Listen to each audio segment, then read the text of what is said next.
तो welcome back to my channel students. आज हम देखेंगे जो हमारे एग्ज़ाम में सबसे मोस्ट इम्पॉर्टेंट जो प्रमेय होता है उनको हम देखेंगे। ठीक है, तो इसमें सबसे ज़्यादा इम्पॉर्टेंट होता है हमारे पास थेल्स प्रमेय।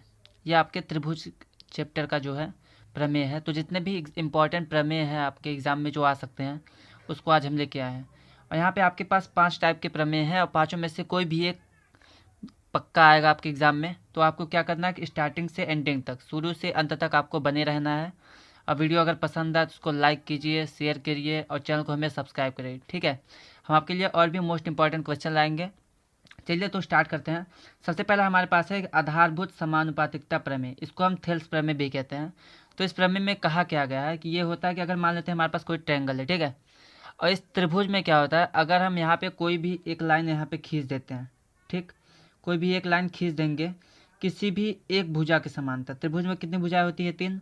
तो मान लेते हैं इस भुजा के समांतर अगर यहाँ पे हम कोई लाइन खींच देते हैं ऐसे, ठीक है, मान लेते हैं हमने एक लाइन खींच दिया ये वाला, ठीक, तो ये जो लाइन होगी ये हमारा इस भुजा को और इस भुजा को बराबर बराबर अनुपात में काटती है। इसको हम कहते हैं थेल्स प्रमेय। ठीक है, तो चलिए इसको पढ़ लेते हैं। सबसे पहले दिया क्या गया है, तो बोला गया कि यदि किसी त्रिभुज की एक भुजा के समांतर अन्य दो भुजाओं को भिन्न भिन्न बिंदुओं पर प्रतिच्छेद करने के लिए एक रेखा खींची जाए तो यह अन्य दो भुजाओं को समान अनुपात में विभाजित करती है।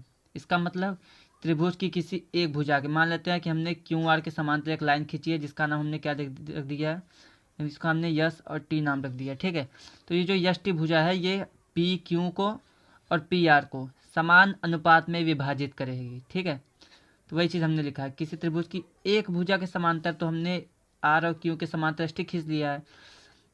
और हमारे पास देखिए यहाँ पे ये एक बिंदु पे प्रतिच्छेद यहाँ पे हो रहा है और दूसरा बिंदु यहाँ पे हो रहा है, भिन्न भिन्न बिंदु पर प्रतिच्छेद कर रही है। तो प्रतिच्छेद यहाँ हो गया, प्रतिच्छेद में काट रही है। तो यहाँ पे जो हमने लाइन खींचा है यह हमें दो भुजाओं को समान अनुपात में विभाजित कर रही है, पी और क्यू को और पी और आर को बराबर बराबर अनुपात में विभाजित करेगी। इसको हम मैथमेटिकली कैसे लिखेंगे, तो इसको लिखेंगे पी एस, ठीक है, पी से एस तक और एस से क्यू तक, जो इसका अनुपात होगा P S upon S Q, जो इसका अनुपात होगा इस अनुपात के बराबर होगा पी टी बटे टी आर। ठीक है, पी टी बटे में टी आर। तो ये हमारे पास होता है थेल्स प्रमेय। थेल्स प्रमेय क्या कहता है कि अगर हमारे पास त्रिभुज की किसी एक भुजा के समांतर कोई एक भुजा खींच दी जाए तो वो अन्य दो भुजाओं को समान अनुपात में काटेगी। तो ये हमारे पास इधर वाली भुजा थी, हमने क्यू आर के समांतर खींचा है, यहाँ पे लिख देंगे कि क्यू यस टी जो है क्यू आर के समांतर है, मतलब कि यस टी समांतर है क्यू आर के। तो जब ने खींच लिया तो इधर वाली भुजा जो है पी से क्यू तक, ये इसका अनुपात क्या हो जाएगा पी एस बटे एस क्यू। इधर वाले का अनुपात क्या हो जाएगा पी टी बटे टी आर। इन दोनों का अनुपात क्या होता है? बराबर होता है। यहाँ पे लिखा है समान अनुपात में, मतलब अनुपात बराबर होगा। ठीक है, तो ये हमारे पास थेल्स प्रमेय होता है या फिर इसको हम कहते हैं आधारभूत समानुपातिकता प्रमेय। चलिए आगे बढ़ते हैं। तो दूसरा हमारे पास जो प्रमेय है इसी का उल्टा है, इसका इसी का विलोम है। ठीक है, इसको हम क्या कहते हैं? इसको कहते हैं थेल्स प्रमेय का विलोम। ठीक है, तो यहाँ पे हमारे पास थेल्स प्रमेय का विलोम है। थेल्स प्रमेय का विलोम क्या कहता है कि हमने क्या पढ़ा है कि अभी भी कि किसी एक भुजा के समांतर खींचेंगे लाइन तो वो अन्य दो भुजाओं को समान अनुपात में काटती है। इसका विलोम क्या होगा? अगर कोई भुजा समान अनुपात में किसी भुजाओं को काटेगी, दो भुजाओं को, वो तीसरी वाली के समांतर हो जाएगी। यही हमारे पास थेल्स प्रमेय का विलोम होता है। तो यदि एक रेखा किसी त्रिभुज की दो भुजाओं को एक ही अनुपात में विभाजित करती है, इसका मतलब क्या है? एक ही अनुपात में विभाजित करेगी, इसका मतलब क्या है कि हमारे पास जो हमने यहाँ पे खींचा है बी सी और डी ई, तो ए और डी इसका अनुपात बटे ये इधर वाली भुजा का अनुपात और इधर वाली भुजा का अनुपात अगर हमारे पास बराबर होता है तो हमारे पास वो जो भुजा है वो तीसरी वाली के समांतर हो जाएगा। ठीक है, तो लिखा है किसी एक रेखा कि यदि एक रेखा किसी त्रिभुज की दो भुजाओं को, यहाँ पे ए से बी तक इसको काट रहा है यहाँ पे, और ए से सी तक इसको यहाँ पे काट रहा है ये लाइन। ठीक है, तो अगर इन दोनों को समान अनुपात में विभाजित करता है तो ये जो तीसरी भुजा है इसके समांतर ये कहलाएगी। ठीक है, ये हमारे पास थेल्स प्रमेय का विलोम होता है। तो अगर समान अनुपात में है तो ए डी बटे डी बी होगा, ए डी बटे में डी बी बराबर इधर ए ई बटे ई सी, ए ई बटे में ई सी। ठीक है, ये हमारे पास हो गया। बोला गया है कि यदि हमारे पास ये समान अनुपात में विभाजित करता है तो ये जो लाइन होगी तीसरी वाली के समांतर हो जाएगी, मतलब कि डी ई जो है ये समांतर हो जाएगा बी सी की, ठीक है। तो इसमें आपने क्या ध्यान दिया, इसमें आपको ध्यान देना है कि अगर समान अनुपात में होगा तो समांतर होगा, ठीक। यहाँ पे हम इसको भी देख लेते हैं, थेल्स वाले में हमने क्या पढ़ा है। थेल्स प्रमेय में हमने पढ़ा है कि अगर हमारे पास समांतर होता है तो समान अनुपात में विभाजित करेगा, और विलोम में क्या होता है कि अगर समान अनुपात में विभाजित कर रहा है तो वो हमारे पास समांतर होगा, ठीक है। ये हमारे पास थेल्स प्रमेय है या फिर थेल्स प्रमेय का विलोम है ये वाला, ठीक। चलिए अब देखते हैं कि कोई भी दो त्रिभुज समरूप कब होते हैं, उसके लिए कौन कौन से कसौटियाँ हैं, कौन कौन से रूल्स हैं, ठीक है। तो इसके लिए बेसिकली आपके पास चार होते हैं, चारों के बारे में आपको पढ़ लेना है, प्रमेय है चारों। तो सबसे पहला प्रमेय क्या है कि एंगल एंगल एंगल कसौटी। एंगल एंगल एंगल कसौटी का मतलब क्या है कि कोण कोण कोण, ठीक है। मतलब तीनों कोण बराबर होना चाहिए। तो मान लेते हैं हमारे पास पहला त्रिभुज ए बी सी है, दूसरा हमारे पास है पी क्यू आर, ठीक है। अगर यहाँ पे बोला कि अगर इनके संगत कोण बराबर, संगत कोण मतलब साथ साथ वाले, मतलब कि ए वाला कोण पी वाले के बराबर हो जाए, बी वाला कोण क्यू वाले के बराबर हो जाए, और जो हमारे पास सी वाला कोण है ये हमारे पास आर वाले कोण के बराबर हो जाए। तो अगर हमारे पास संगत कोण मतलब साथ साथ वाले कोण बराबर हैं तो ये हमारे पास दोनों समरूप त्रिभुज होते हैं, ठीक है। तो यही लिखा है हमारे पास, यदि दो त्रिभुज के संगत कोण बराबर हो तो उनकी भुजाएं एक ही अनुपात में होती है, मतलब कि समान अनुपात में होती है। तो इसका मतलब क्या है, त्रिभुज समरूप है। इसको हम क्या कहते हैं, इसको कहते हैं एंगल एंगल एंगल या फिर कोण कोण कोण कसौटी, ठीक है। तो सबसे पहले इसमें क्या लिखना है, हम लिख देंगे कि हमारे पास दो त्रिभुज है A B C P Q R. तो यहाँ आप लिखेंगे त्रिभुज ए बी सी तथा त्रिभुज पी क्यू आर में, ठीक है। इसमें क्या दिख रहा है कि कोण ए बराबर कोण पी है, कोण ए बराबर कोण पी, कोण बी बराबर कोण क्यू है, कोण बी बराबर कोण क्यू, और कोण सी बराबर कोण आर है, तो कोण सी बराबर कोण आर। तो जब भी हमारे पास तीन कोण बराबर होंगे तो हमारे पास क्या होता है, अगर तीन कोण है तो इनकी संगत भुजाओं का अनुपात भी बराबर होगा। संगत भुजाओं का अनुपात मीन्स कि ए बी का अनुपात, ए बी और पी क्यू ये बराबर होगा, मतलब कि हमारे पास ए बी ये और ये, ठीक है, ए बी बटे पी क्यू बराबर होगा ए सी बटे पी आर के, और ये बराबर होगा बी सी बटे क्यू आर के, ठीक है। तो यहाँ पर हमने क्या पढ़ा है कि अगर हमारे पास दो त्रिभुज के कोण बराबर होते हैं तो उनकी भुजाएं भी बराबर होती हैं। इससे हमें क्या पता चल रहा है कि जो त्रिभुज हमारा होगा वो समरूप कहा जाएगा, ठीक है। चलिए अब आगे बढ़ते हैं और कसौटी की तरफ, जिसमें हमारे पास अभी साइड एंगल साइड है, हमारे पास साइड साइड साइड है, और हमारे पास एंगल एंगल है, ठीक है। तो चलिए स्टूडेंट आगे बढ़ते हैं। तो आगे हमारे पास क्या है कि अगर हमारे पास सेकंड हमारे पास जो कसौटी है उसका नाम क्या है, एंगल एंगल कसौटी, ठीक है। एंगल एंगल मतलब दो कोण यहाँ पे दिख रहा है, ठीक। तो उसमें होता क्या है कि अगर हमारे पास दो त्रिभुज है और दोनों के दो कोण बराबर है, मतलब कि मान लेते हैं हमारे पास ए वाला कोण पी के बराबर है और बी वाला जो कोण है वो क्यू के बराबर है, ठीक है। तो इसमें क्या होता है कि दोनों त्रिभुज समरूप कहे जाएंगे। अब ध्यान दीजिए, अगर हमारे पास दो कोण बराबर है, ठीक है, ये दोनों, तो तीसरा ऑटोमेटिक बराबर होगा। क्यों बराबर होगा, क्योंकि किसी भी त्रिभुज के अंदर कितने डिग्री कोण बनता है, 180 डिग्री का, ठीक है। तो इन दोनों का योग और इन दोनों का योग दोनों को जोड़ने के बराबर आएगा। तो अगर हम 180 में से माइनस करेंगे तो तीसरा कोण भी ऑटोमेटिक बराबर होगा, ठीक। तो इसकी वजह से अगर दो कोण भी बराबर है तो तीसरा ऑटोमेटिक बराबर हो जाता है। इसका मतलब कि ये हमारे पास समरूप त्रिभुज हो जाएंगे, ठीक। जैसे हमने पहले पढ़ा है कि तीन कोण बराबर होते हैं तो उनकी भुजाओं का अनुपात बराबर होता है, और जब भी अनुपात बराबर होगा तो हमारे पास वो त्रिभुज समरूप कहा जाएगा। तो यहाँ पे वही लिखा है हमने कि अगर त्रिभुज के दो कोण अन्य दो त्रिभुज के दो कोण के बराबर होता है तो वो त्रिभुज समरूप कहा जाएगा। इसको हम एंगल एंगल कोण कोण कसौटी कहते हैं, ठीक है। तो यहाँ पे हम क्या लिखेंगे, यहाँ पे लिख देंगे अगर हमारे पास ए और पी त्रिभुज ए बी सी तथा त्रिभुज पी क्यू आर में, ठीक है, अगर कोण ए बराबर कोण पी है, कोण ए बराबर कोण पी और कोण बी बराबर कोण आर है, कोण बी बराबर कोण आर, तो होता क्या है, तब हमारे पास तीसरा कोण ऑटोमेटिक बराबर हो जाता है, मतलब कि कोण सी बराबर कोण आर हो जाता है, ठीक है। क्यों हो जाता है, क्योंकि अंतः कोण जो होते हैं, अंतः कोण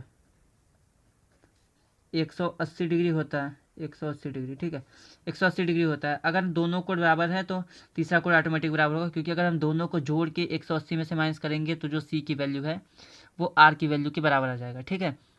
इन दोनों को जोड़ के 180 में से माइनस करेंगे तो ये आएगा, इन दोनों को जोड़ के 180 में से माइनस करेंगे तो ये वाला आएगा।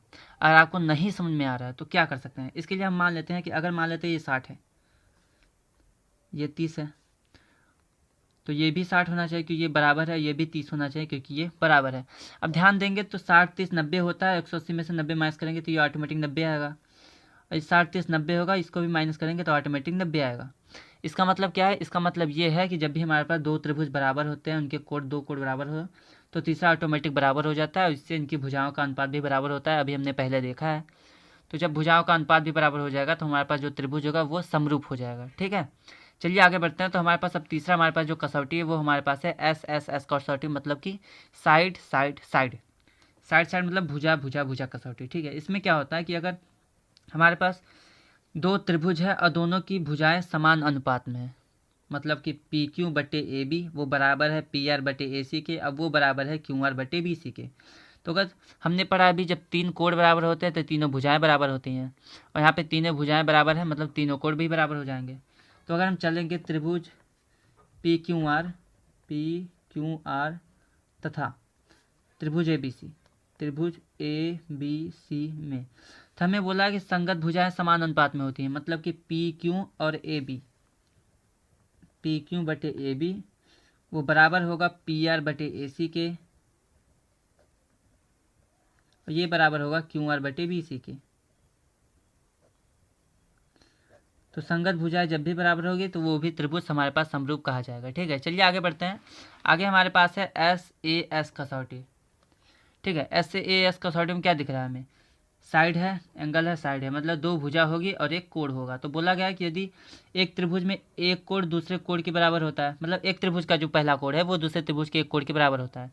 मान लेते हैं कि अगर क्यू वाला कोण बी वाले के बराबर है और इससे सटी हुई जो भुजाएं हैं, देखिए क्या लिखा है, इन कोणों के अंतर्गत आने वाली भुजाएं, ये मान लेते हैं ये दोनों कोण हमारे पास बराबर हैं, तो इनसे जो लगी हुई भुजा, ये वाली भुजा और ये वाली भुजा, ठीक है, ये और ये, इनका अनुपात भी अगर बराबर हो जाता है तो हम कहेंगे दोनों त्रिभुज समरूप है। तो हमने क्या लिखा है यहाँ पे, हम लिख देंगे यहाँ पे त्रिभुज पी क्यू आर तथा त्रिभुज ए बी सी में एक कोण बराबर होना चाहिए दोनों त्रिभुज का, तो हम एक कोण को बराबर कर देते हैं। कैसे बराबर करेंगे, तो हम मान लेते हैं कि कोण क्यू बराबर कोण बी, और इसके जो अंतर्गत आने वाले भुजा है, क्यू के अंतर्गत कौन रहा है, क्यू आर और पी क्यू आर है, बी के अंतर्गत बी सी और ए बी, तो इनका अगर अनुपात बराबर है तो पी क्यू बटे ए बी ये बराबर हो जाएगा क्यू आर बटे बी सी के। तो अगर हमारे पास यहाँ पे एक कोण बराबर है और दो भुजाओं का अनुपात बराबर है तो यहाँ पे भी एस ए एस कसौटी लग जाती है, हमारे पास साइड एंगल साइड लग जाता है, जिससे हमारे पास ये त्रिभुज दोनों समरूप हो जाते हैं। ठीक है, चलिए सबसे लास्ट और सबसे इम्पॉर्टेंट हमारे पास दिया गया है, ये कभी कभी पूछ लेता है एग्जाम में आपके, बट इसका भी चांस ज़्यादा है क्योंकि जो हमारे पास मैक्सिमम 4 मार्क्स के या 6 मार्क्स के क्वेश्चन होते हैं वो इसी प्रमेय से, क्षेत्रफल वाले प्रमेय से सॉल्व होते हैं। ठीक है, तो यहाँ पे हमें क्या बोला है कि समरूप त्रिभुज के क्षेत्रफल का प्रमेय। समरूप त्रिभुज का क्षेत्रफल मतलब कि अगर हमें पहले से दिया गया है कि हमारे पास दो त्रिभुज हैं ए बी सी और पी क्यू आर, और ये दोनों समरूप हैं।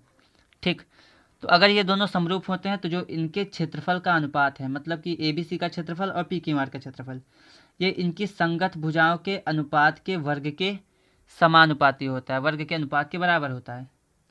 यदि हमारे पास दो त्रिभुज ए बी सी और पी क्यू आर है तो इनका जो क्षेत्रफल का अनुपात है, सबसे पहले ए बी सी का क्षेत्रफल क्या होगा, क्षेत्रफल ए बी सी, ठीक है, त्रिभुज ए बी सी, इनका जो अनुपात है और इसका जो अनुपात है, क्षेत्रफल त्रिभुज पी क्यू आर का। ठीक है, तो ए बी सी का क्षेत्रफल और जो हमारे पास पी क्यू आर का क्षेत्रफल है, इन दोनों का जो क्षेत्रफल होगा इनकी भुजाओं के वर्ग, मतलब कि ए बी का वर्ग और बटे पी क्यू वर्ग का वर्ग, ए बी बटे पी क्यू इनके स्क्वायर के, और ए सी बटे पी आर, ए सी स्क्वायर बटे पी आर के स्क्वायर के, और बी सी बटे क्यू आर। ठीक है, बी सी बटे क्यू आर। ठीक है, तो ये हो जाएगा हमारे पास। यहाँ पे क्या दिख रहा है कि बोला गया है कि यदि दोनों त्रिभुज समरूप है तो जो इनका क्षेत्रफल होगा, तो हमने सबसे पहले क्या किया है, दोनों का क्षेत्रफल लिख लिया, क्षेत्रफल ए बी सी इसका और क्षेत्रफल पी क्यू आर इसका, इन दोनों का जो क्षेत्रफल का जो अनुपात है वो इनकी संगत भुजाओं, AB/PQ इनके अनुपात के वर्ग के, और फिर AC/PR ये हमारे पास संगत भुजा का वर्ग हमने ले लिया है, और BC/QR इनके वर्ग ले लिया। ठीक है, तो इनकी भुजाओं के वर्ग के बराबर होता है, तो यही हमने बराबर कर दिया है। ठीक है, तो यहाँ पे हमें क्या दिख रहा है, यहाँ पे दिख रहा है कि जो क्षेत्रफल हमारे पास है ABC और PQR का, उनका जो अनुपात है उनके साथ वाली भुजा, संगत भुजा मतलब पहला का पहला, दूसरा का दूसरा, तीसरा का तीसरा, इनके अनुपात के वर्ग के बराबर है। ठीक है, ठीक, यही हमने लिखा है कि संगत भुजाओं के वर्ग के अनुपात के बराबर, हमने वर्ग कर दिया फिर बटे में ले लिया, मतलब इनका अनुपात ले लिया, तो इसके बराबर है। ठीक है, तो ये हमारे पास मोस्ट इंपॉर्टेंट प्रमेय है जो हमारे पास त्रिभुज नामक चैप्टर में है। तो चलिए स्टूडेंट, अब देख लेते हैं त्रिभुज के मोस्ट इंपॉर्टेंट क्वेश्चन जो आपके PYQs में आए हुए हैं। ठीक है, प्रीवियस ईयर क्वेश्चन पेपर में आए हुए हैं, जो मोस्ट रिपीटेड है, जिसकी आने की गारंटी 100% है, उसको देख लेते हैं। तो इसमें त्रिभुज का पहला क्वेश्चन क्या है कि यदि त्रिभुज ABC में रेखा DE समांतर BC है तो BC का मान ज्ञात कीजिए। आप यहाँ पे एक ट्रायंगल देख रहे हैं ABC। ठीक है, इसमें DE BC के समांतर है। हमें A से D तक 3 सेंटीमीटर, D से B तक 1.5 सेंटीमीटर, और यहाँ पे D से E तक 4 सेंटीमीटर है, तो हमें BC का मान पता करना है। ठीक है, अगला क्वेश्चन क्या है कि यदि LM समांतर CB है, मतलब कि LM समांतर PC मतलब CB है, और LN समांतर CD है, LN वाला CD के समांतर है, तो हमें सिद्ध करना है कि AM/AB बराबर AN/AD, मतलब कि AM/AB/AN/AD ये प्रूफ करना है।